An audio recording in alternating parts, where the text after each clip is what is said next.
Hello बच्चों, मैं हूँ खुशबू कुमारी। जीकुल आश्रम के इस प्यारे से चैनल में आप सभी का स्वागत है। आज मैं 6th क्लास की हिस्ट्री का दूसरा चैप्टर पढ़ाऊँगी।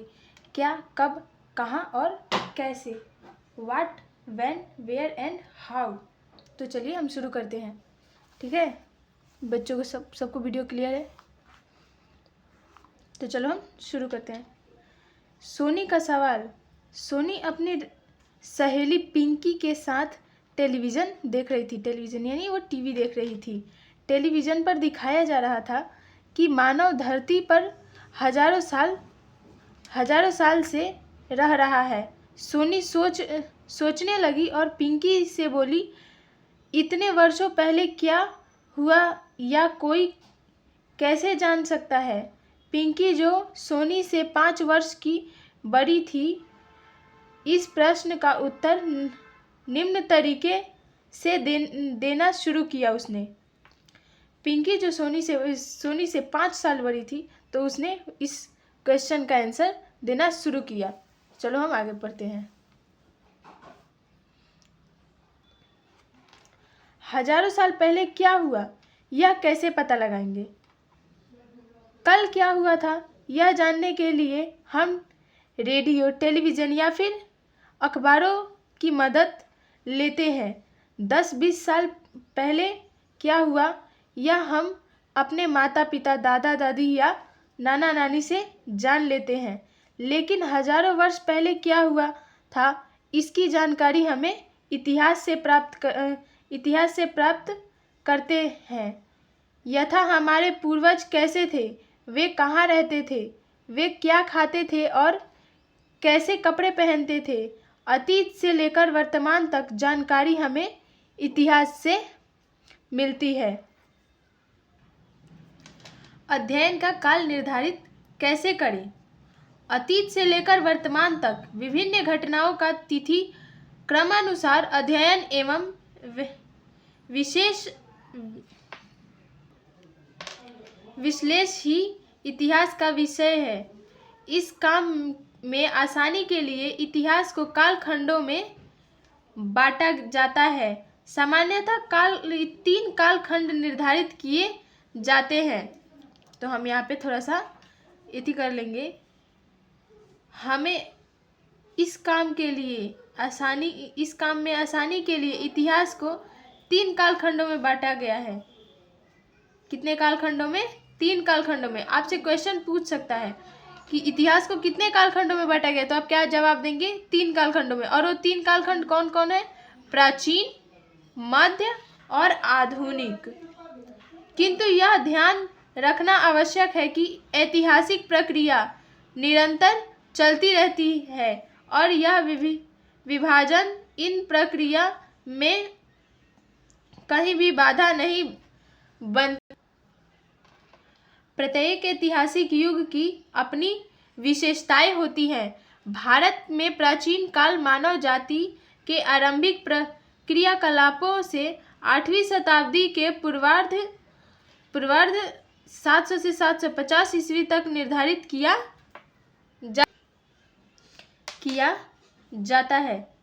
इसके आरंभिक चरण को पूर्व ऐतिहासिक काल भी कहा जाता है, क्योंकि उस युग की घटनाओं का कोई क्रमबद्ध लिखित इतिहास उपलब्ध नहीं है।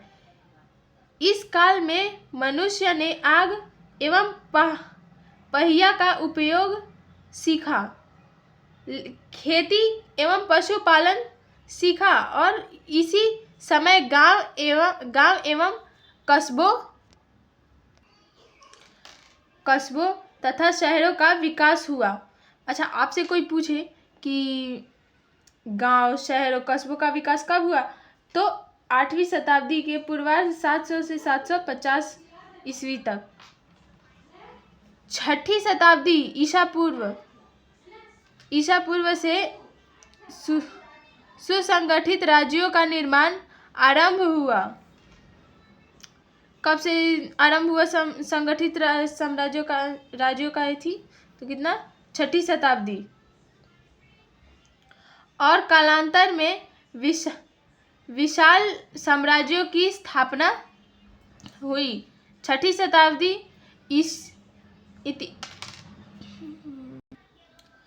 छठी शताब्दी ईस्वी तक आते आते इन साम्राज्यों का विघटन होने लगा और पुनः छोटे छोटे राज्य अस्तित्व में आने लगे। 8वीं शताब्दी के मध्य 750 ईस्वी तक ये राज्य धीरे धीरे कमजोर पड़ने लगे, परंतु व्यापार एवं नगरों का फिर से विकास हुआ। 11वीं शताब्दी तक नए सैन्य साधन और 11वीं शताब्दी तक नए सैन्य साधन और उत्पादन तकनीक का विकास हुआ। इस्तेमाल के माध्यम से नई विचारधारा का भारत में आगमन हुआ और पुनः भारत में विशाल साम्राज्यों का गठन संभव हुआ। सांस्कृतिक समन्वय भी हुआ और सामाजिक सामंजस्य भी स्थापित हुआ। इस प्रक्रिया 18वीं शताब्दी के पूर्वार्ध में पुनः पतनशील अवस्था में आ गई। इसी के साथ दूसरा प्रमुख काल या मध्यकाल का अंतर हुआ। आधुनिक काल का प्रारंभ 18वीं शताब्दी के उत्तरार्ध से हुआ, जब पश्चिमी देशों के द्वारा नए विचार और प्रशासनिक व्यवहार भारत में लाए गए। अगर आपसे कोई पूछे कि भारत में प्रशासनिक व्यवहार भारत में कब लाया गया था, तो 18वीं शताब्दी में। और किस देश से लाया गया था, तो पश्चिमी देश से लाया गया था। इससे शिक्षा, स्वास्थ्य, संचार व्यवस्था एवं आवागमन में विशेष प्रगति हुई। यानी इसमें शिक्षा की भी सुधार हुई और स्वास्थ्य का भी सुधार हुआ। दुर्भाग्यवश यह नई प्रशासनिक व्यवस्था विदेशियों द्वारा स्थापित की गई थी, जो हमारे देश के आर्थिक संसाधनों का लाभ प्राप्त करना चाहते थे।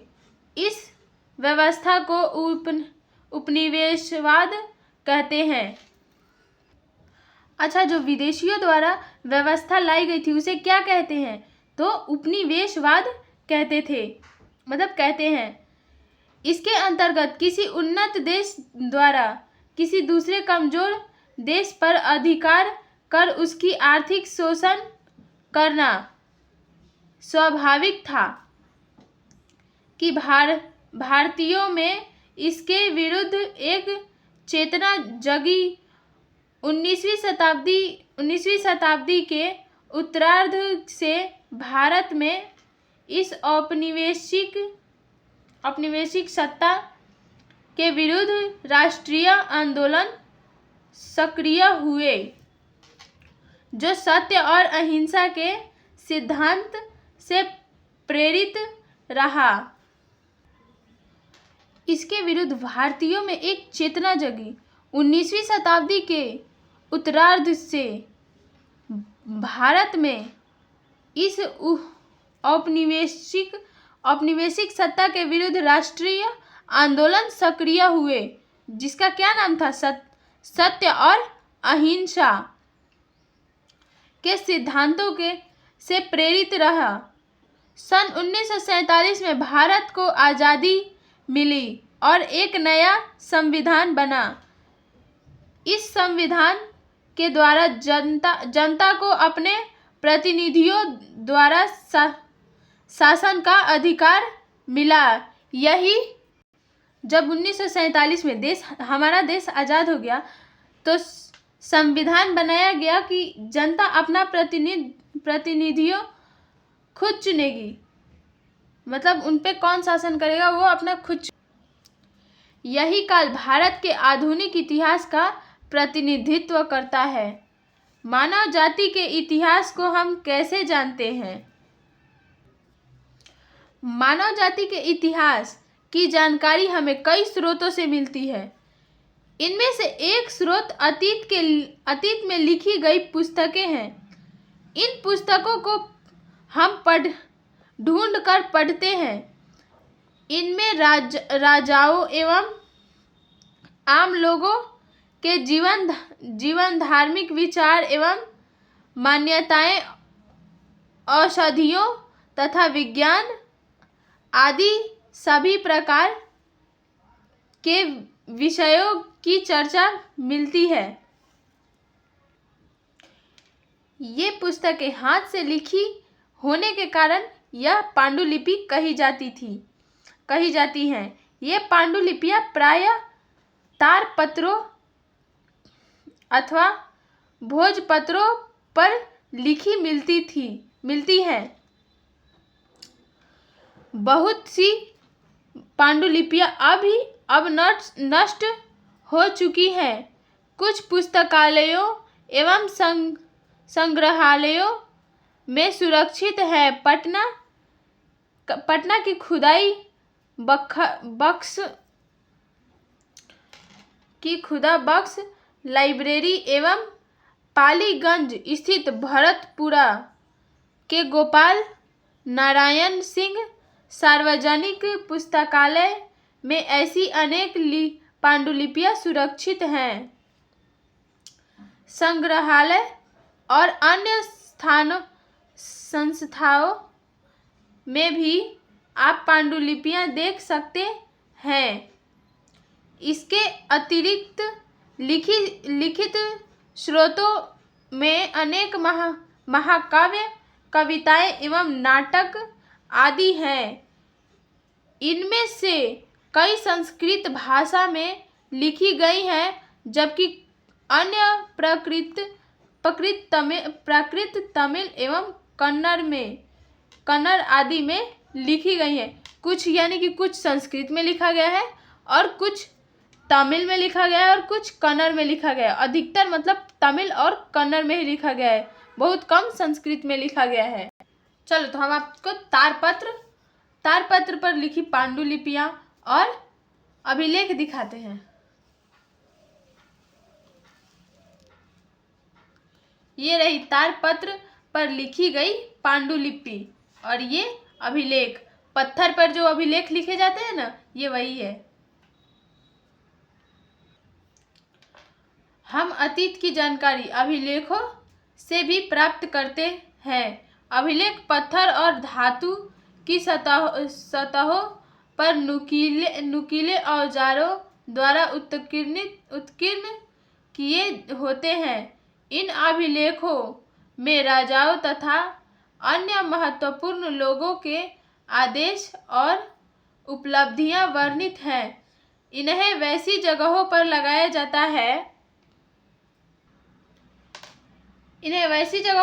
जाता था जहां अधिक से अधिक लोग आते जाते थे, ताकि अधिक से अधिक लोग उसे देख सके और उसमें लिखित आदेशों का पालन कर सके। इसके अतिरिक्त अतीत में बनाई गई और एवं इस्तेमाल में लाई गई वस्तुओं के माध्यम से भी हम इतिहास की जानकारी प्राप्त करने में सफल होते हैं। मतलब अगर कोई वस्तु पहले इस्तेमाल की गई है, उससे भी हमें अतीत की जानकारी मतलब इतिहास की जानकारी मिलती है। ऐसी वस्तुओं में पत्थर एवं ईंट से बनी इमारतों के अवशेष, औजार, हथियार, बर्तन, आभूषण, मूर्तियां, चित्र और सिक्के आदि आते हैं। जो हम इस्तेमाल में लाते थे उसमें क्या क्या आता है? पत्थर, ईंट से बनी इमारतों के अवशेष, औजार, हथियार, बर्तन, आभूषण, मूर्तियां, चित्र और सिक्के आदि आते हैं। ये वस्तुएं पुरातात्विक स्रोत के रूप में जानी जाती है, अर्थात काफी प्राचीन होने के कारण इनके अवशेषों को जमीन की खुदाई कराकर प्राप्त किया जाता है। पुरातात्विक वस्तुओं का अध्ययन करने वाला व्यक्ति पुरातात्विद कहलाता है। अच्छा, आपसे कोई पूछे कि पुरातात्विक वस्तुओं का अध्ययन करने वाला क्या कहलाता है, तो पुरातात्विक कहलाता है। पुरातात्विक वस्तुओं में जानवरों, पक्षियों एवं मछलियों की हड्डियां भी मिलती हैं, जिससे अनुमान लगाया जाता है कि अतीत में किस आकार प्रकार के जीव पाए जाते थे। अनाज एवं कपड़ों के भी अवशेष प्राप्त हुए हैं, जिससे पता चलता है कि अतीत में लोगों के पास खाने के लिए कौन कौन से अनाज थे और लोग किस प्रकार के कपड़े पहनते थे। मतलब पुरातात्विक से हमें क्या क्या पता चलता है कि उन जानवरों, पक्षियों और मछलियों की हड्डियां, उन सब से पता चलता था कि पहले कौन कौन से जानवर थे, और लोग जो कपड़े मिलते थे उनसे पता चलता है कि पहले के लोग कैसे कैसे कपड़े पहनते थे, क्या खाते थे, उनके पास कैसे कैसे जानवर होते थे। ठीक है। डॉक्टर स्पूनर ने पटना के कुम्हार नामक स्थान में खुदाई द्वारा चंद्रगुप्त मौर्य के राजमहल के स्तंभ निकाले हैं। इस खुदाई में सोने के बैलों के टुकड़े प्राप्त हुए हैं। इससे मगध साम्राज्य की समृद्धि एवं भव्यता पर प्रकाश पड़ता है। इस तरह पांडुलिपियों, अभिलेखों, सिक्कों तथा पुरातत्व से संबंधित अन्य स्रोतों के आधार पर पुरातत्वविद एवं इतिहासकार अतीत का अध्ययन करते हैं, और इन्हीं स्रोतों के माध्यम से वे अतीत की व्याख्या भी करते हैं। पांडुलिपियां, अभिलेख, सिक्के तथा पुरातत्व, ये सारा इतिहासकार और पुरातत्वविद खोज के निकालते हैं, खुदाई करके निकालते हैं, उसी से वो लोग इतिहास का पता लगाते हैं।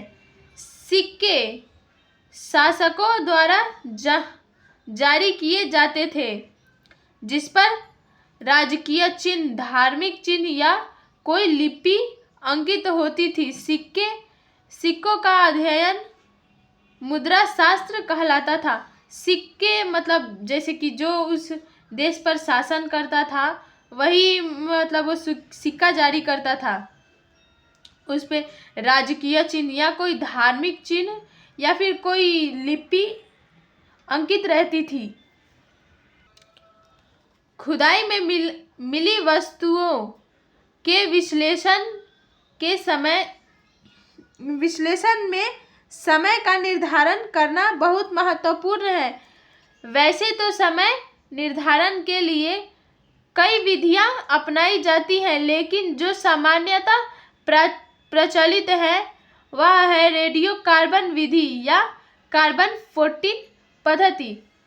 रेडियो कार्बन विधि तिथि निर्धारण का यह काम भौतिक शास्त्री करते हैं। सारी वस्तुओं में एक प्रकार का रेडियोधर्मिक पदार्थ होता है जो कार्बन 14 कहलाता है। रेडियोधर्मिक वे पदार्थ होते हैं जिनमें से निश्चित दर में छोटे छोटे कण निकलते हैं। जो वस्तु थी वो सारी वस्तुओं में मतलब एक रेडियोधर्मिक पदार्थ लगा हुआ होता था, उसी को क्या कहते हैं, कार्बन 14 कहा जाता है।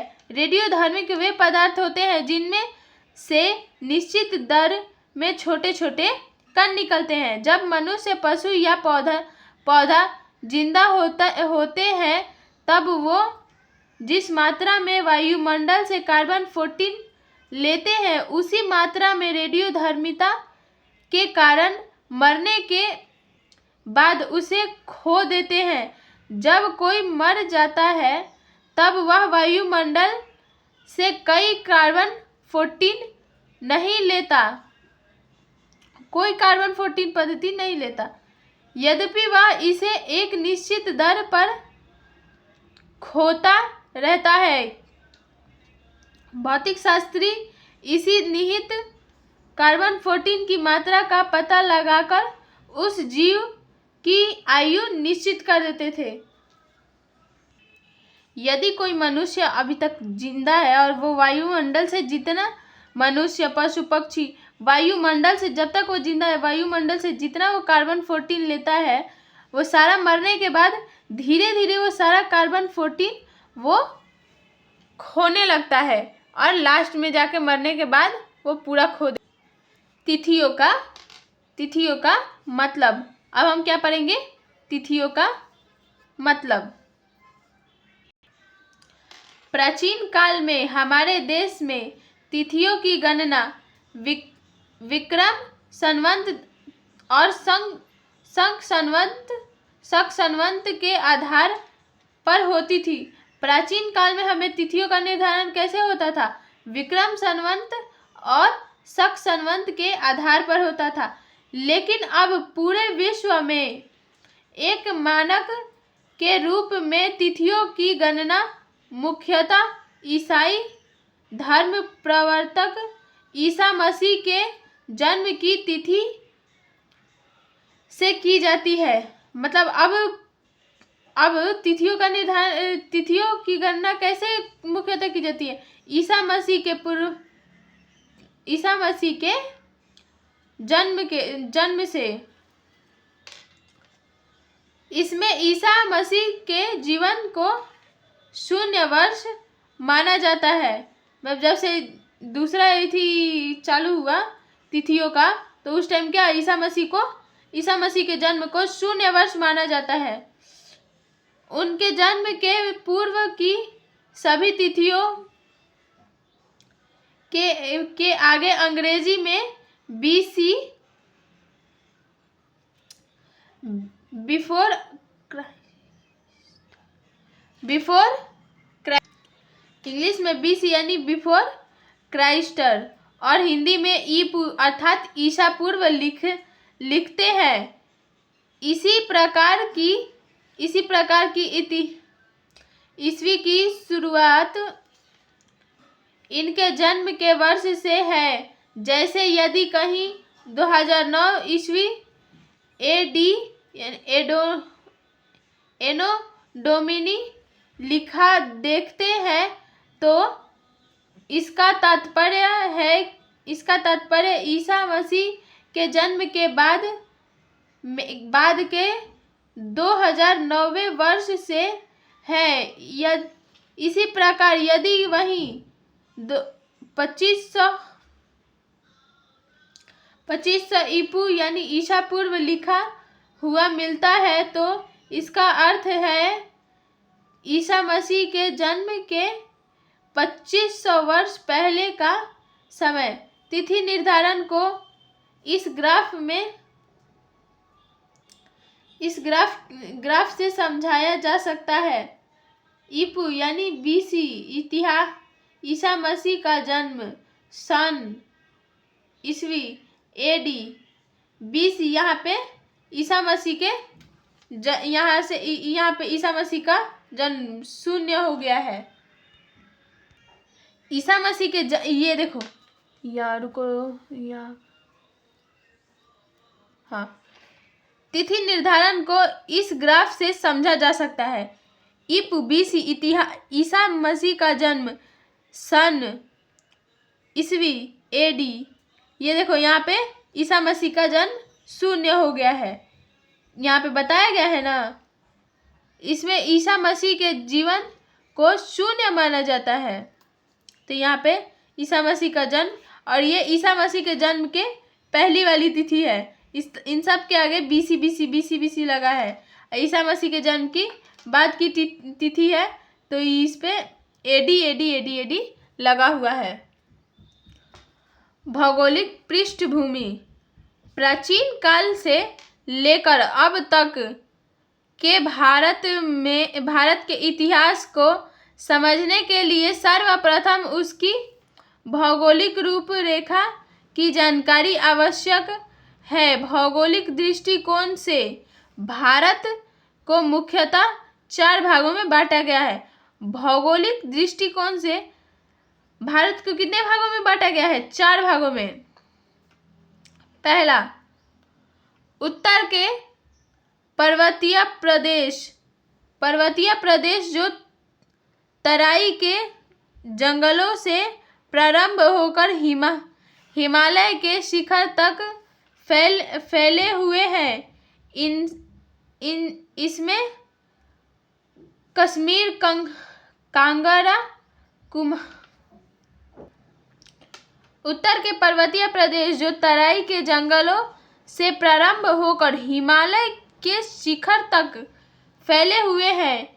इनमें कश्मीर, कांगड़ा, कुमायूं तथा सिक्किम के प्रदेश सम्मिलित हैं। दूसरा, उत्तर का मैदान जो अपनी उपजाऊ भूमि और अधिक पैदावार के लिए प्रसिद्ध है। मतलब वहाँ पे जो भूमि उपजाया जाता था उसके लिए वहाँ पे ज़्यादा भूमि उपजाया जाता था, मतलब ज़्यादा वहाँ पे अनाज उगाया जाता था, इसीलिए वो भूमि भूमि और अधिक पैदावार के लिए प्रसिद्ध था। इसमें सिंधु, गंगा, यमुना और सहायक नदियों से सिंचाई का काम होता है। यह देश का सर्वाधिक उपजाऊ क्षेत्र है। मतलब वहाँ पे सिंधु, गंगा, यमुना और सहायक नदियों का पानी बहता था, तो वह उसी से सिंचाई कर लेते थे। और जहाँ पे पानी एनी टाइम बहता रहता है वहाँ का जमीन तो वैसे भी नम रहता है, तो वहाँ पे ऑब्वियसली मतलब एथी होगा ही, वहाँ पे अनाज जरूर होगा, क्योंकि भूमि हमेशा नम रहती थी। और नम रहेगी तो जहाँ पे सिंचाई होता रहेगा टाइम से, तो वहाँ पे अनाज तो होगा। इसीलिए वो अपने पैदावार के लिए, मतलब ज़्यादा अनाज उगाने के लिए वो प्रसिद्ध थी। दक्षिण के पठार के अंतर्गत उत्तर में नर्मदा एवं ताप्ती नदी बहती है। इस भाग में विंध्य तथा सतपुरा की पहाड़ियां हैं जो उत्तर भारत को दक्षिण भारत से पृथक करती हैं। सुदूर दक्षिण के मैदान में गोदावरी, कृष्णा तथा कावेरी के उपजाऊ डेल्टा वाली प्रदेश मिले। ये देखो भारत का उपमहाद्वीप।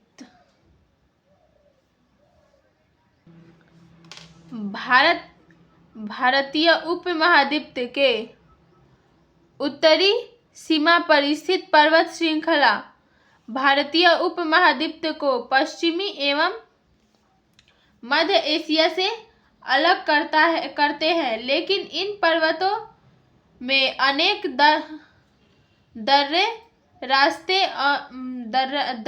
दरारे रास्ते हैं, जैसे खैबर, बोलन एवं गोमल दर्रा, मतलब दरार, बड़े बड़े दरार होते थे जिससे लोग आते जाते थे। इन दर्रों के माध्यम से भारत का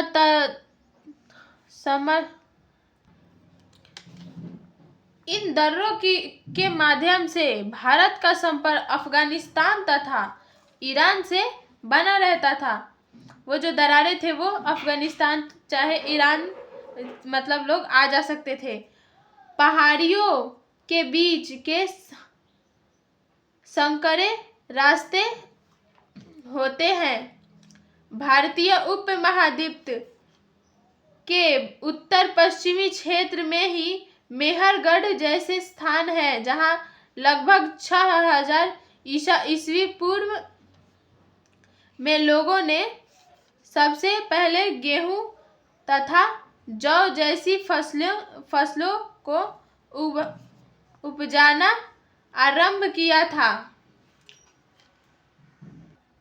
भारत के उपमहाद्वीप उत्तर पश्चिमी क्षेत्र में जो मेहरगढ़ जैसे स्थान है, जहां लगभग 6 वर्ष ईसा पूर्व 6000 वर्ष, मतलब आज से 6000 वर्ष पहले वहाँ पे सबसे पहले क्या उगाया गया था? जौ तथा गेहूं जैसे फसलें उपजाऊ करना आरंभ हुए। भेड़ बकरी तथा गाय बैल जैसी पशुओं को पालतू बनाना शुरू किया।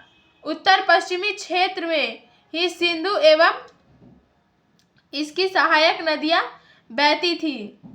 सहायक नदियां आगे चलकर एक बड़ी नदी में मिल जाती हैं। लगभग 4700 से 2500 ईसा पूर्व साल पहले इन्हीं नदियों के किनारे नगरीय सभ्यता का विकास हुआ। इन्हीं नदियों के किनारे नगरीय सभ्यता मतलब वहाँ पे छोटे छोटे नदियों के किनारे छोटे छोटे नगर बसाए गए, मतलब गांव बसाए गए। वहाँ पे लोग रहना, कुटिया बना बना के रहना चालू कर।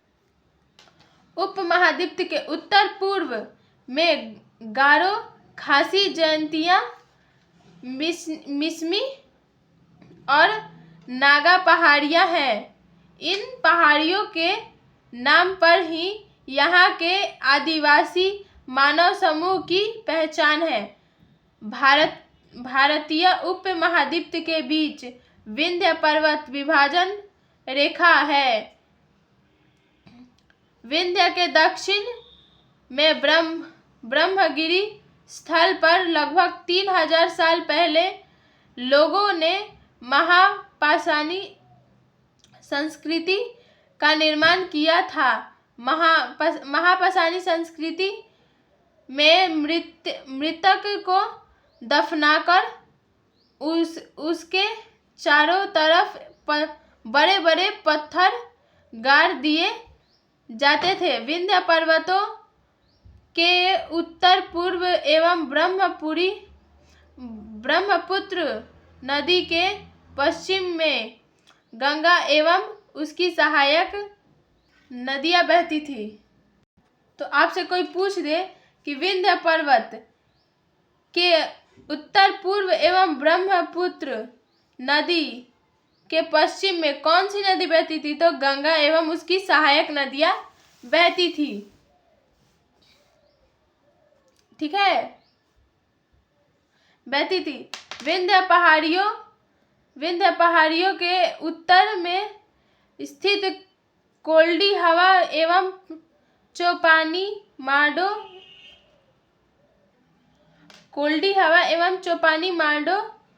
मांडो ऐसे स्थल हैं जहां सबसे पहले चावल धान उपजाया जाता है। तो आपसे कोई पूछ दे कि कोल्डी हवा चाहे चौपानी मांडो में कौन कौन से फसल उगाए जाते थे, तो आप क्या बताओगे?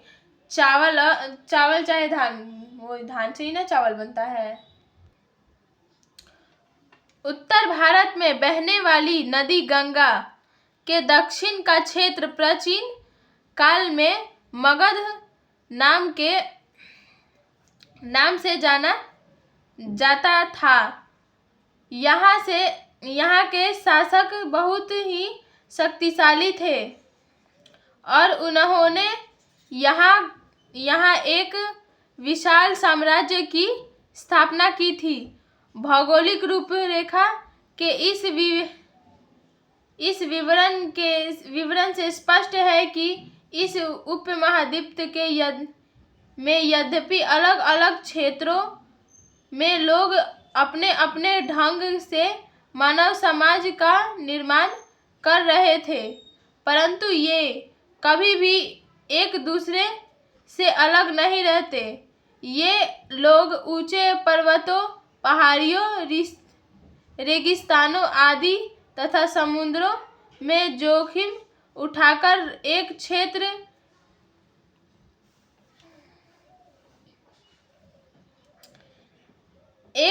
क्षेत्र से दूसरे क्षेत्र की यात्रा करते थे और उपयोगी वस्तुओं का विनिमय खरीद बिक्री करते थे। भौगोलिक रूपरेखा के इस विवरण से स्पष्ट है कि इस उपमहाद्वीप में यद्यपि अलग अलग क्षेत्र में लोग अपने अपने ढंग से मानव समाज का निर्माण करते थे। मतलब अलग अलग मानव समाज का लोग अपने अपने ढंग से निर्माण करते थे, परंतु ये लोग कभी भी एक दूसरे से अलग नहीं रहते थे। कुछ लोग ऊंचे पर्वतों पर रहते थे, तो कुछ लोग पहाड़ियों पर रहते थे, तो कोई रेगिस्तानों में रहता था, तो कोई नदी तथा समुद्रों में जोखिम उठाकर एक क्षेत्र से दूसरे क्षेत्र अपना सामान विनिमय मतलब बिक्री खरीदने जाते थे और बिक्री करते थे। इसके अलावे लोगों को शिक्षा देने के लिए धार्मिक गुरु भी हमेशा भ्रमण करते रहते थे।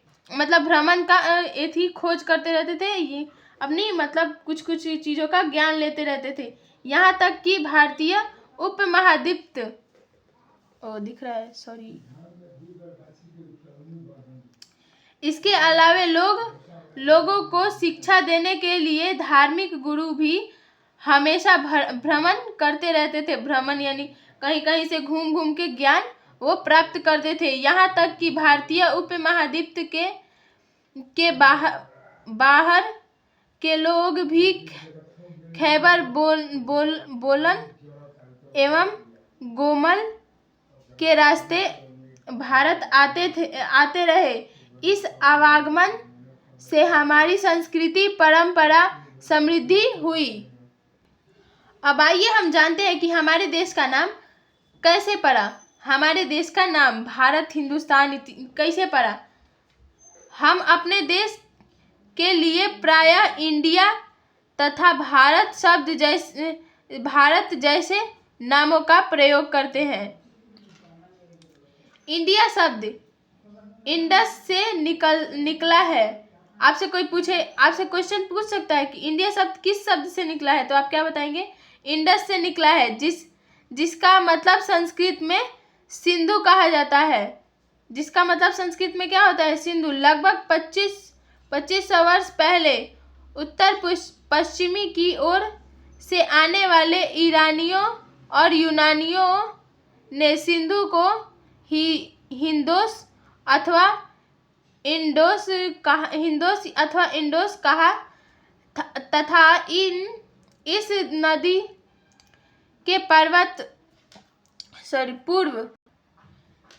इस नदी के पूर्व में स्थित भूमि को उन लोगों ने इंडिया कहा। फारसी में यही शब्द हिंद एवं हिंदुस्तान जैसे नामों की उत्पत्ति का कारण था। इसी तरह एक दूसरे मान्यता के अनुसार इस देश का नाम भरत नामक मानव समूह के नाम पर पड़ा, जो उत्तर पश्चिमी क्षेत्र में रहते थे। इसका उल्लेख ऋग्वेद लगभग 1500 ईसा पूर्व में मिलता है। अतः प्राप्त स्रोतों एवं साक्ष्यों के आधार पर आप प्राचीन भारत के इतिहास को आगे के अध्यायों में पढ़ेंगे। प्राचीन काल में भारत में मानव जीवन कैसा था, प्रारंभिक समाज कैसा था, इसका क्रमिक विकास कैसे हुआ, यह सब आप अगले अध्याय में जानेंगे। मतलब पहले मनुष्य कैसे रहते थे, क्या खाते थे, क्या पीते थे, कैसे रहते थे, उनका क्रमिक विकास कैसे हुआ, उनका प्रारंभिक समाज कैसा था, यह सब आप कब पढ़ेंगे? अगले अध्याय में। तो आप तीसरे चैप्टर का लेक्चर आने तक का इंतजार करिएगा। तब तक मैं आपको नोट्स पढ़ा दे रही हूँ। अब नोट्स बना लीजिएगा। चलो, तो आप सबको नोट्स क्लियर है? आगे पढ़े। चैप्टर का नाम वो अपना डाल लीजिएगा लोग। हिस्ट्री क्लास 6 दूसरा चैप्टर है। इस काम में आसानी के लिए इतिहास को काल खंडों में बांटा जाता है। सामान्यतः 3 कालखंड निर्धारित किए जाते हैं: प्राचीन, मध्य और आधुनिक। अच्छा, आपसे कोई पूछे इतिहास को जानने के लिए कितने कालखंडों में बांटा गया है, तो 3। प्राचीन मतलब बहुत पहले, मध्य मतलब उसके बीच का, आधुनिक मतलब उसके बाद का।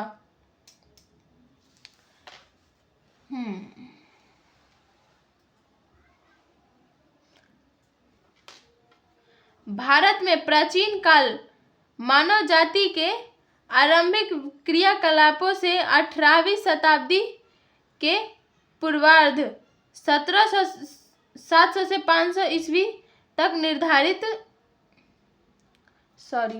थोड़ा सा 700 से 750 ईस्वी तक निर्धारित किया जाता है। इसके आरंभिक चरण को पूर्व ऐतिहासिक काल भी कहा जाता है। इस काल में मनुष्य ने आग और पहिए का उपयोग सीखा, खेती तथा पशुपालन सीखा और इसी समय गांव एवं कस्बों तथा शहरों का विकास हुआ। उस टाइम लोग क्या क्या सीखे? खेती करना लोग सीखे। उसके बाद धीरे धीरे उन लोगों ने खेती करना शुरू किया। उसके बाद पशुपालन, मतलब कुछ शाकाहारी भी पशुओं को वो लोग पालना शुरू किए। उसके बाद उसी टाइम गांव, कस्बों और शहरों का विकास हुआ। 6ठी शताब्दी ईसा पूर्व से सुसंगठित राज्यों का निर्माण आरंभ हुआ और कालांतर में विशाल साम्राज्यों की स्थापना हुई। 6ठी शताब्दी ईस्वी तक आते इन साम्राज्यों का विघटन होने लगा और पुनः छोटे छोटे साम्राज्य अस्तित्व में आने लगे। 18वीं शताब्दी के मध्य 750 ईस्वी तक ये राज्य धीरे धीरे कमजोर पड़ने लगे, परंतु व्यापार एवं नगरों का फिर से विकास हुआ। मतलब 8वीं शताब्दी आते आते जो वो राज्य बना था उसमें के लोग क्या, मतलब धीरे धीरे कमजोर पड़ने लगे, लेकिन परंतु व्यापार एवं नगरों का फिर से विकास हुआ। मतलब दोबारा उन लोगों का विकास हुआ, लेकिन उनका फिर से विकास हो गया। ठीक है, नोट्स बना लेना लोग।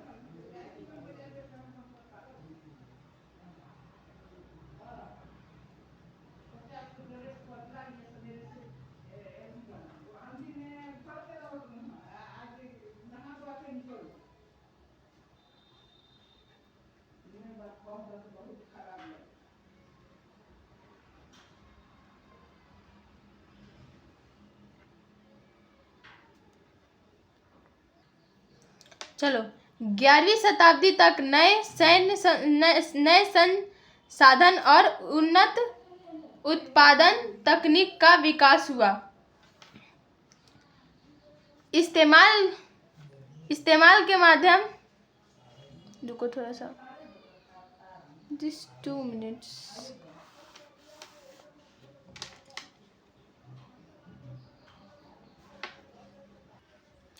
इस्लाम के माध्यम से नई विचारधारा का भारत में आगमन हुआ और पुनः भारत में विशाल साम्राज्यों का गठन संभव हुआ।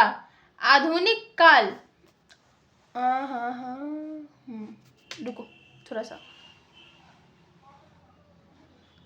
हो गया। आधुनिक काल का प्रारंभ 18वीं शताब्दी के उत्तरार्ध से हुआ, जब पश्चिमी देशों के द्वारा नए विचार और प्रशासनिक व्यवहार भारत में लाए गए। इससे शिक्षा, स्वास्थ्य, संरचना व्यवस्था एवं आवागमन में विशेष प्रगति हुई। यह नई प्रशासनिक व्यवस्था विदेशियों द्वारा स्थापित की गई थी, जो हमारे देश के आर्थिक संसाधनों का लाभ प्राप्त करना चाहते थे। इस व्यवस्था को उपनिवेशवाद कहते हैं। जो विदेशी द्वारा व्यवस्था लाई गई थी उसे हम क्या कहते हैं? उपनिवेशवाद। 19वीं शताब्दी के उत्तरार्ध से भारत में इस औपनिवेशिक सत्ता के विरुद्ध राष्ट्रीय आंदोलन सक्रिय हुए, जो सत्य और अहिंसा के सिद्धांतों से प्रेरित रहा। सन 1947 में भारत को आज़ादी मिली और एक नया संविधान बना। इस संविधान के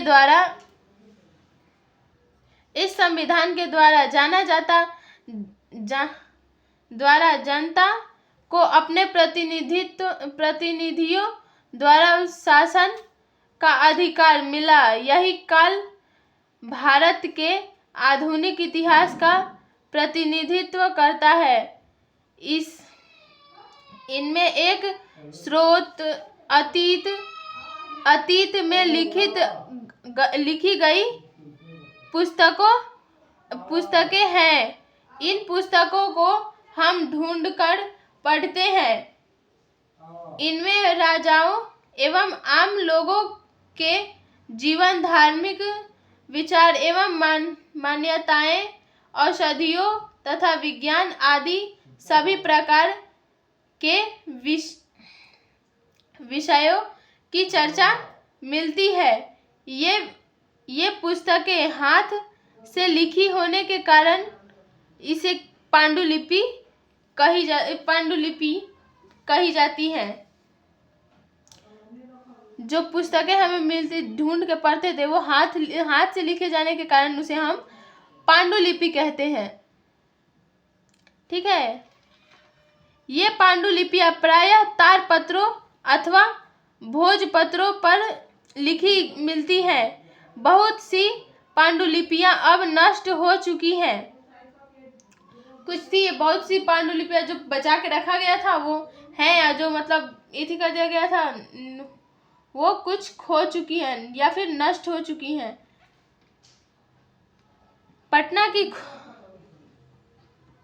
पटना की खुदाबख्श लाइब्रेरी एवं पालीगंज स्थित भरतपुरा के गोपाल नारायण सिंह सार्वजनिक पुस्तकालय में ऐसी अनेक पांडुलिपियां सुरक्षित हैं। कुछ पांडुलिपियां पटना में और गोपाल नारायण सिंह भरतपुरा के गोपाल नारायण सिंह सार्वजनिक पुस्तकालय में रखी हुई है। इसके अतिरिक्त लिखित स्रोतों में अनेक महाकाव्य, कविताएं एवं नाटक और आदि हैं। मतलब इनमें लिखा गया है, तो कुछ महाकाव्य हैं, कविताएं भी हैं और कुछ नाटक भी हैं। इनमें से कई संस्कृत भाषा में लिखे गए हैं, जबकि अन्य प्राकृत, तमिल एवं कन्नड़ आदि में लिखे गए हैं। कुछ संस्कृत में तो कुछ कन्नड़ में। जब हम अतीत की जानकारी अभिलेखों से भी प्राप्त करते हैं। दूसरा पॉइंट, अभिलेख पत्थर तथा धातु की सतहों पर नुकीले औजार द्वारा उत्कीर्ण किए होते हैं। इन अभिलेखों में राजाओं तथा अन्य महत्वपूर्ण लोगों के आदेश और उपलब्धियां वर्णित हैं। मतलब बड़े बड़े पत्थरों पे, मतलब जो कुछ नुकीला औजार होता है, नुकीले पत्थर से लिखा जाता है।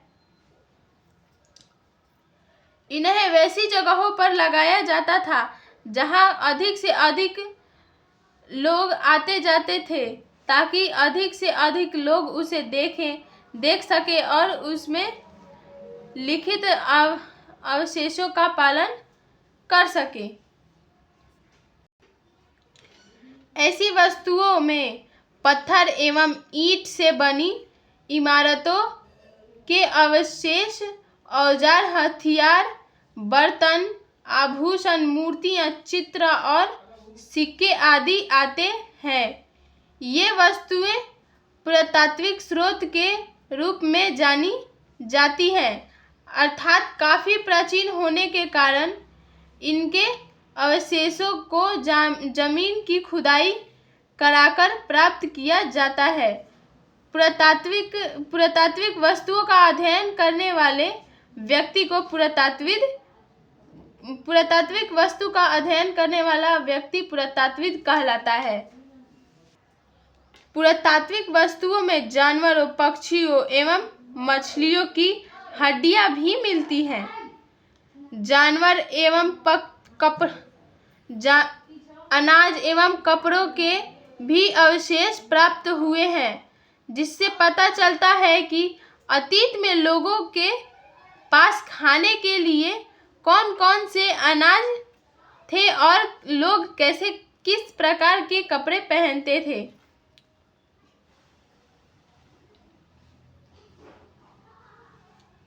ठीक है। डॉक्टर स्पूनर ने पटना के कुम्हार नामक स्थान में खुदाई द्वारा चंद्रगुप्त मौर्य के राजमहल के स्तंभ निकाले हैं। इस खुदाई में सोने के बैलों के टुकड़े प्राप्त हुए हैं। इससे मगध साम्राज्य की समृद्धि एवं भव्यता पर प्रकाश पड़ता है।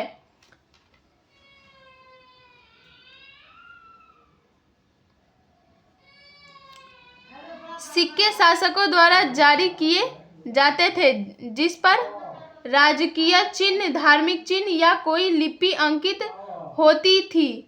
सिक्के का अध्ययन मुद्रा शास्त्र कहलाता है।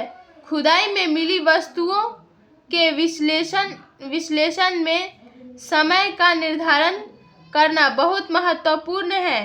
वैसे तो समय निर्धारण के लिए कई विधियां अपनाई जाती हैं, लेकिन जो सामान्यतः प्रचलित महत्वपूर्ण है वह है रेडियो कार्बन विधि या फिर कार्बन 14 पद्धति। तिथि निर्धारण का यह काम भौतिक शास्त्री करते हैं। सारी वस्तुओं के में एक प्रकार का रेडियोधार्मिक पदार्थ होता है जो कार्बन 14 कहलाता है। तिथि निर्धारण का यह कार्य भौतिक शास्त्री करते हैं। सारी वस्तुओं में एक प्रकार का रेडियोधार्मिक पदार्थ होता है जो कार्बन 14 कहलाता है।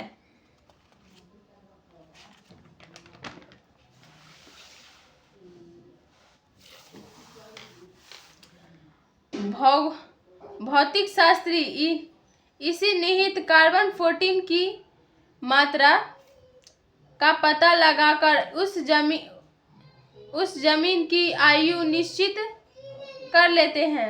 इसी कार्बन 14 से किसी जमीन की आयु निश्चित की जाती है। मतलब वो जमीन कितना पुराना है, इसी जमीन तो पुराना है, मतलब वो सामान कितना पुराना है, इसी का पता लगाती है। तिथियों का मतलब प्राचीन काल में हमारे देश में तिथियों की गणना विक्रम संवत तथा और शक संवत के आधार पर होती थी। पूरे विश्व में एक मानक के रूप में तिथियों की गणना मुख्यतः ईसाई धर्म प्रवर्तक ईसा मसीह के जन्म की तिथि से की जाती है।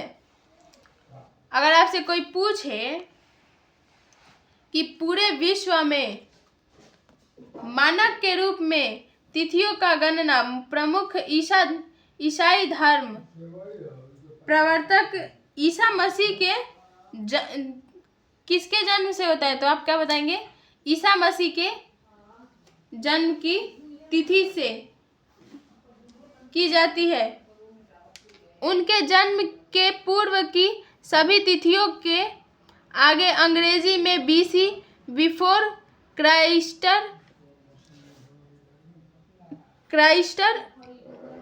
और हिंदी में ईपू यानी अर्थात ईसा पूर्व लिखते हैं।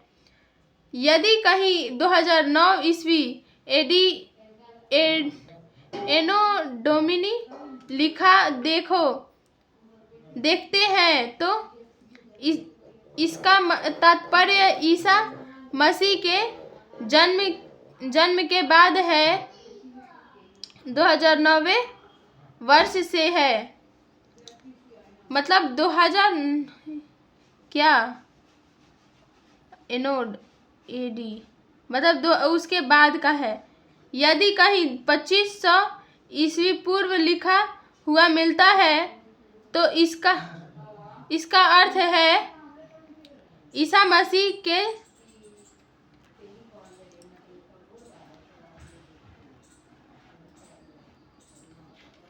यदि कहीं 2500 ईसा पूर्व लिखा हुआ मिलता है तो इसका अर्थ है ईसा मसीह के जन्म के 2500 वर्ष पहले का समय।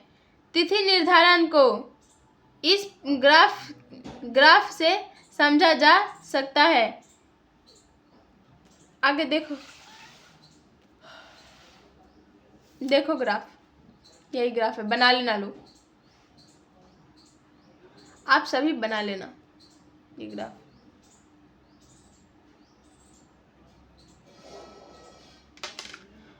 भौगोलिक पृष्ठभूमि। भौगोलिक दृष्टिकोण से भारत को मुख्यतः 4 भागों में बांटा जा सकता है। पहला, उत्तर के पर्वतीय प्रदेश जो तराई के जंगलों से प्रारंभ होकर हिमालय के शिखर तक फैले हुए हैं। इसमें कश्मीर, कांगड़ा, कुमायूं तथा सिक्किम के प्रदेश सम्मिलित हैं।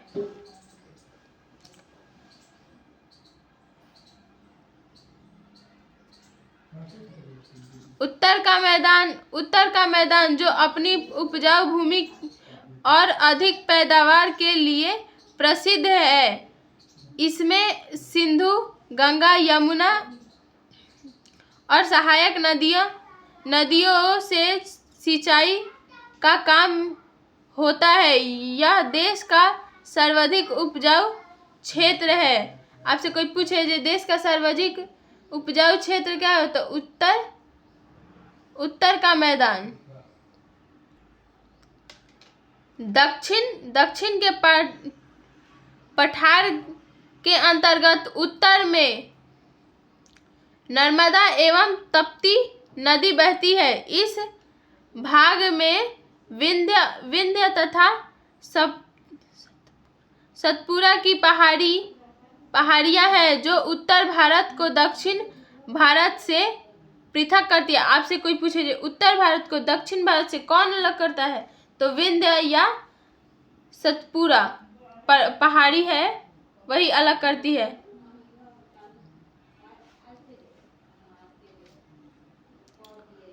सुदूर दक्षिण के मैदान में गोदावरी, कृष्णा तथा कावेरी के उपजाऊ डेल्टा वाले प्रदेश मिले हैं।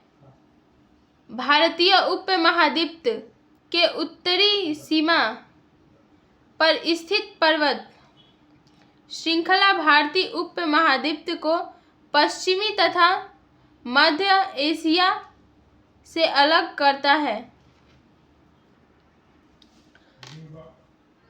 पर्वतों में अनेक दर्रे रास्ते हैं जैसे खैबर, बोलन और एवं गोमल दर्रा।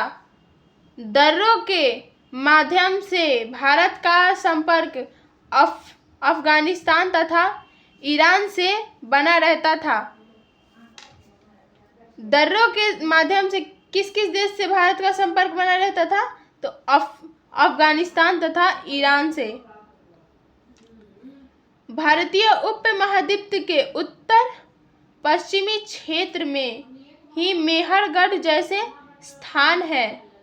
भारतीय उपमहाद्वीप के उत्तर पश्चिम क्षेत्र में मेहरगढ़ जैसे स्थान है। 6000 ईस्वी पूर्व में लोगों ने सबसे पहले गेहूं तथा जौ जैसी फसलों को उपजाना आरंभ किया था। मेहरगढ़ में सबसे पहले कौन कौन से फसल उपजाए गए थे? आपसे कोई क्वेश्चन पूछे तो आप क्या बताएंगे? गेहूं और जौ। और कितने साल पहले? तो 6000 वर्ष पहले।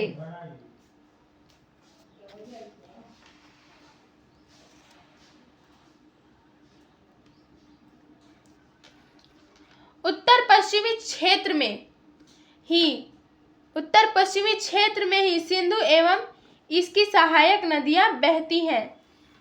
4700 से 2500 ईस्वी पूर्व साल पहले इन्हीं नदियों के किनारे नगरीय सभ्यता का विकास हुआ था।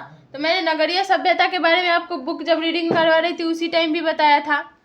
नगरीय सभ्यता मतलब नदियों के किनारे छोटे छोटे नगर बसाए गए थे।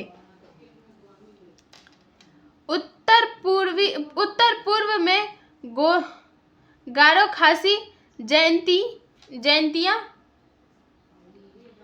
मिसमी और नारा पहाड़ियां हैं। इन पहाड़ियों के नाम पर ही यहाँ के आदिवासी मानव समूह की पहचान है। विंध्य के दक्षिण में ब्रह्मगिरी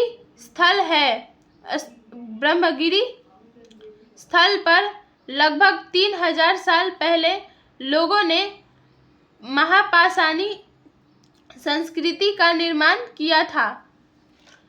विंध्य के दक्षिण में ब्रह्मगिरी स्थल पर लगभग 3000 साल पहले किस संस्कृति का निर्माण हुआ था? महापाषाणी संस्कृति का निर्माण हुआ था। ठीक है, आप सबको तो समझ में आता ही होगा। विंध्य पहाड़ियों के उत्तर में स्थल कोल्डी हवा एवं चोपानी मांडो ऐसे स्थल हैं जहां सबसे पहले चावल यानी धान उगाया गया था। अच्छा, आपसे ऑब्जेक्टिव में पूछ सकता है कोल्डी हवा में सबसे पहले क्या उगाया गया था? तो आप क्या बोलोगे? चावल रहेगा तो चावल मानना होगा, धान रहेगा तो धान मानना होगा, जो दोनों रहेगा तो दोनों मार देना लो। अगला, उत्तर भारत में बहने वाली नदी गंगा के दक्षिण का क्षेत्र प्राचीन काल में मगध नाम से जाना जाता था।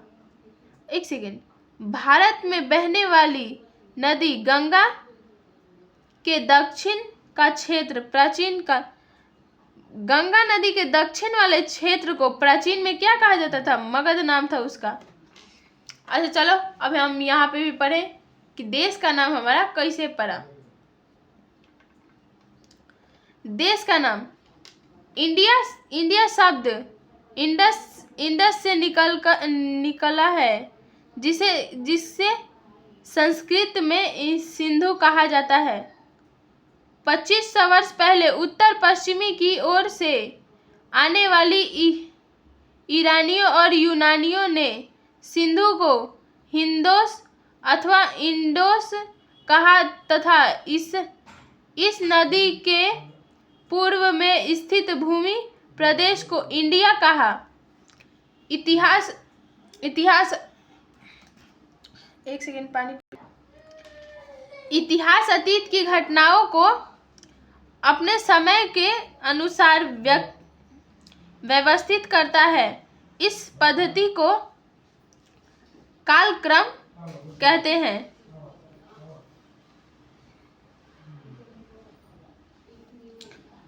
इतिहास जानने के दो प्रमुख स्रोत पुरातात्विक और साहित्यिक। जिस काल की जानकारी का कोई स्रोत उपलब्ध नहीं है उसे प्रागैतिहासिक काल माना जाता है। चैप्टर खत्म हो गया। दूसरा चैप्टर खत्म हो गया। अब आप उसका नोट्स बना लेना। अब हम थोड़ा सा क्वेश्चन आंसर कर ले। बुक का ही क्वेश्चन आंसर है, जवाब दीजिएगा लोग आप लोग। मनुष्य, पशु या पौधे के अवशेष की प्राचीनता का निर्धारण किस विधि से करते हैं? कार्बन 14 पद्धति या ताप संदीप्त विधि, पोटेशियम आर्गन विधि, पोटेशियम आर्गन विधि, स्टोन हैमर विधि। आप लोग ऐसी करने लोगे, इसका आंसर ए होगा, कार्बन 14 पद्धति। उत्तर भारत को दक्षिण भारत से कौन पर्वत अलग करता है? अब भी चिल्ला चिल्ला के बताई हूँ, अभी 2 मिनट पहले चिल्ला चिल्ला के बताई, ये तो बताना ही पड़ेगा आप लोगों को। तो कौन सा पर्वत अलग करता है? इधर पढ़े थे लोग, कहाँ पढ़े थे लोग हम लोग? इधर इधर इधर इधर इधर, कहाँ गया? विंध्य पर्वत, हाँ, इस भाग, इधर इधर इधर, इस भाग में विंध्य पर्वत तथा सतपुरा की पहाड़ी है जो उत्तर भारत को दक्षिण भारत से पृथक करती है। तो उसमें सतपुरा नहीं है, क्या है? विंध्य। तो इसका आंसर क्या हो जाएगा? इसका आंसर क्या हो जाएगा? विंध्य पर्वत, विंध्य पर्वत हो जाएगा। चावल का प्राचीन प्रमाण कहाँ से मिलता है? अच्छा, सबसे चावल का प्राचीन प्रमाण कहाँ से मिलता है? कहाँ से मिलता है हमें? तो कोल्डी हवा, ठीक है। चावल हमें मतलब कहाँ से थी होता है? तो कोल्डी हवा। इधर पढ़े थे लोग हम लोग, रुको हम तुमको बुक में दिखाते हैं।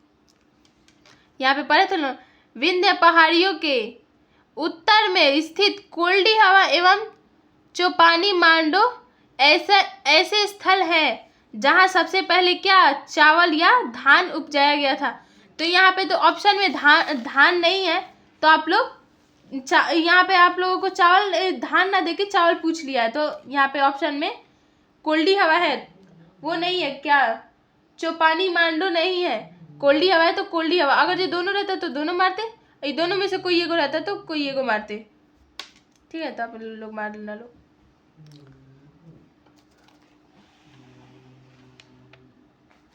थोड़ा सा मैं बड़ा कर लूँ।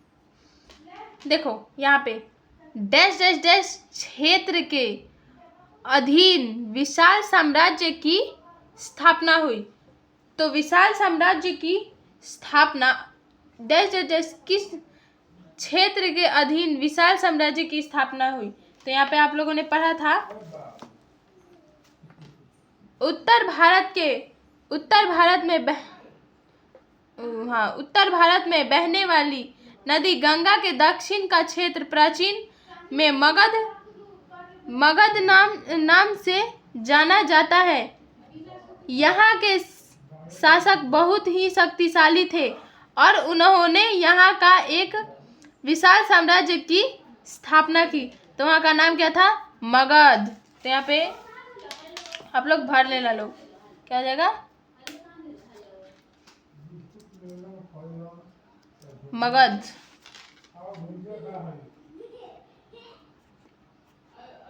मगध।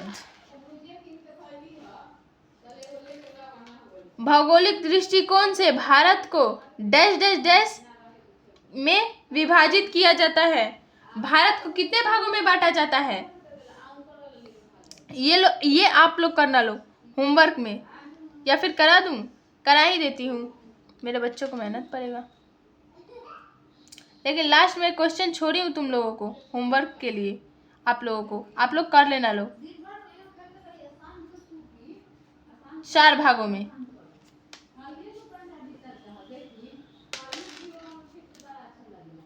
चार भागों में विभाजित किया जाता है। डैश डैश डैश ने कुम्हार नामक स्थान की खुदाई कराई थी।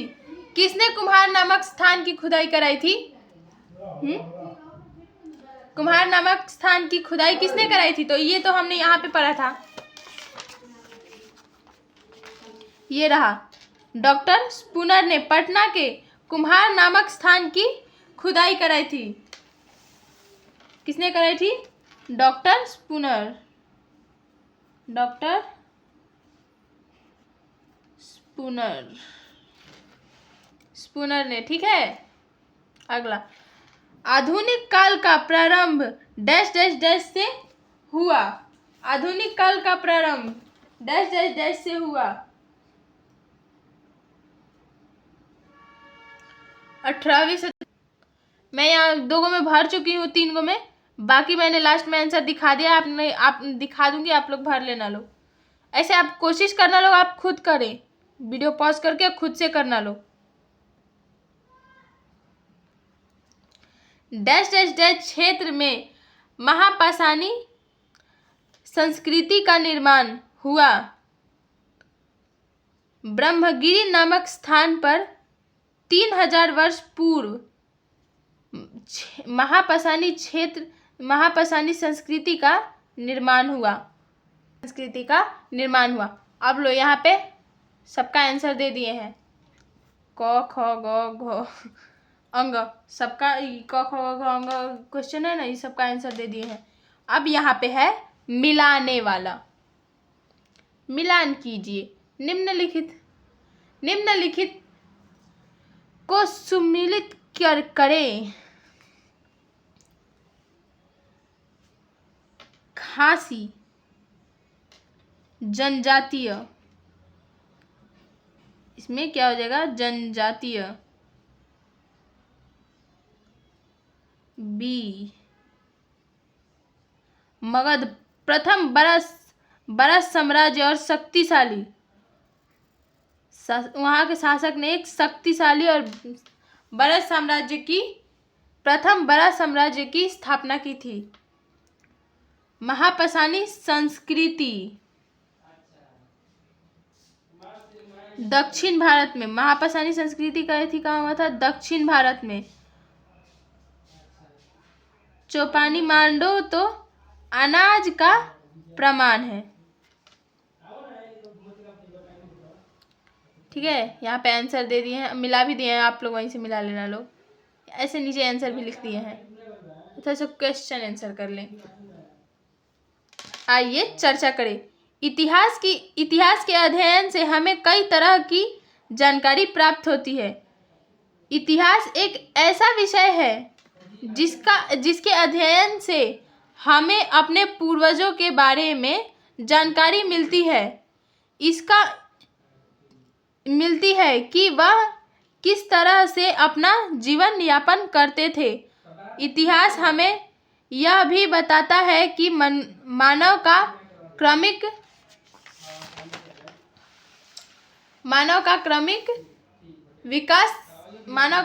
विकास किस तरह से हुआ, कैसे गुफाओं में रहने वाले मनुष्य आज आलीशान मकान में रह रहे हैं।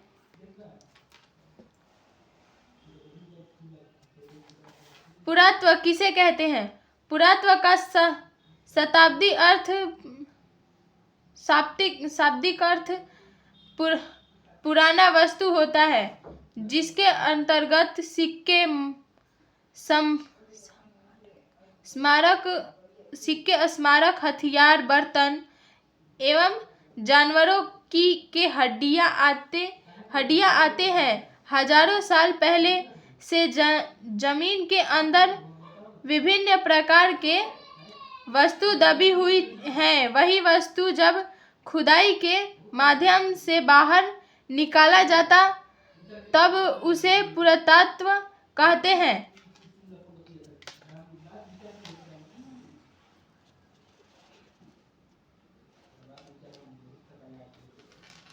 इतिहास के अध्ययन से अपने अतीत के बारे में क्या क्या जानकारी मिलती है? इतिहास हमें अतीत की जानकारी देता है। इतिहास के अध्ययन से हमें विभिन्न कालों की सभ्यता एवं संस्कृति की जानकारी प्राप्त होती है। प्रारंभिक मनुष्य वस्त्र के रूप में जानवरों के खाल पहनते थे और गुफाओं में रहते थे। इतिहास के अध्ययन से विभिन्न कालों जैसे प्राचीन, मध्य एवं आधुनिक कालों के आर्थिक, सामाजिक, राजनीतिक जीवन के बारे में जानकारी मिलती है। इतिहास की जानकारी जिन जिन स्रोतों के माध्यम से हो सकती है उसकी एक सूची बनाइए। पत्थर, इतिहास की जानकारी हमें किस किस चीज से मिल सकती है? पत्थर, ईंट से बनी इमारतें, इमारतों के अवशेष, औजार, हथियार, बर्तन, आभूषण, मूर्तियां, चित्र और सिक्के आदि से हमें अतीत की जानकारी प्राप्त होती है। ठीक है। देश का नाम भारत और इंडिया कैसे हुआ? इंडिया शब्द इंडस से निकला है, जिसे संस्कृत में सिंधु कहा जाता है। 2500 वर्ष पहले उत्तर पश्चिमी की ओर से आने वाले ईरानियों और यूनानियों ने सिंधु को हिंदोस का अथवा इंडोस कहा तथा इस नदी के पूर्व में स्थित भूमि प्रदेश को इंडिया, इसको भोका गया है, इसको मतलब सुन लो, इंडिया कहा। भारत का नाम भरत नामक मानव समूह के नाम पर पड़ा। यह भी धारणा है कि राजा दुष्यंत एवं रानी शकुंतला के पुत्र का नाम भरत था, जो काफी बुद्धिमान और शक्तिशाली था। इसी के नाम पर देश का नाम भारत पड़ा।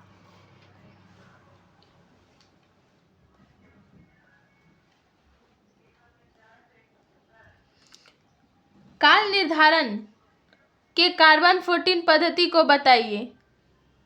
कार्बन 14 पद्धति द्वारा प्राप्त प्राचीन अवशेषों का सही उम्र का अंदाजा लगाते हैं। इस पद्धति में सभी जीवित जीवों एवं पेड़ पौधों में कार्बन 14 की निश्चित मात्रा रहते हैं और जब जीव की मृत्यु हो जाती है तो कार्बन 14 का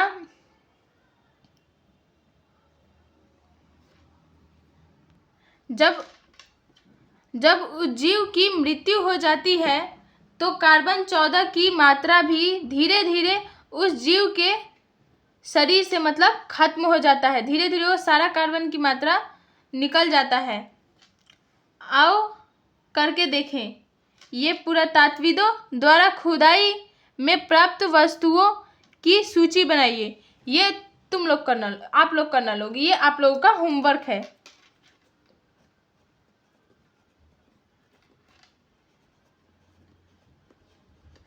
ये आप लोगों का होमवर्क है। एक और होमवर्क है, रुको, ये भी होमवर्क है और ये भी होमवर्क है। इसमें भारत के मानचित्र पर निम्नलिखित स्थानों को दिखाए। नर्मदा नदी, गंगा नदी, विंध्य पर्वत, सतपुरा पहाड़ी। भारत का नक्शा बना के इस चारों चीज को वहां पे दिखाना है कि चारों चीज वो भारत के नक्शे में कहाँ कहाँ है। ठीक है, धन्यवाद। थैंक यू बच्चों। लेक्चर आप लोगों को अच्छा हो तो प्लीज़ लाइक करें, देखें, शेयर करें और कमेंट भी करें। आप लोगों को जहाँ नहीं समझ में आता आप लोग कमेंट भी नहीं करते, बस देख के छोड़ देते हो लोग। आप लोग कमेंट भी करें। Thank you.